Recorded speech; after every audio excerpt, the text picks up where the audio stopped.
Preparedness is key when high fire danger hits the Front Range. But the Douglas County Sheriff's Office says right now they do not have a way to quickly alert residents if their homes are under fire evacuations. We have no other alternative. Last month, the Sheriff's Office ended its contract with the emergency alert platform Code Red. The decision came after the company suffered outages because of a cyber attack. My biggest concern is Code Red didn't tell us. In November, Sheriff Darren Weekly told us he was frustrated with the company's lack of transparency while the system was down. We followed up with him on Tuesday and learned residents will soon be able to use a new emergency alert system called Rave Alert. We anticipate it's going to take about 2 weeks to get Rave fully up and running.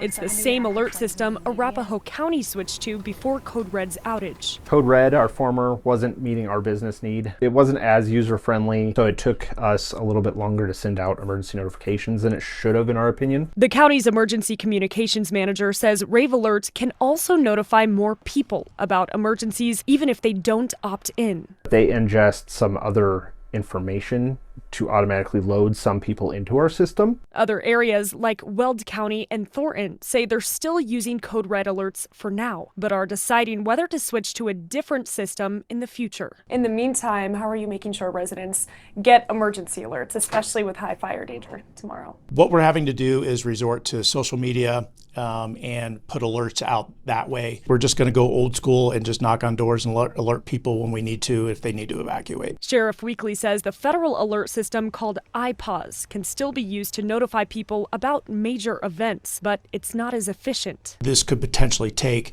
15, 20, 30 minutes to get an iPause activated.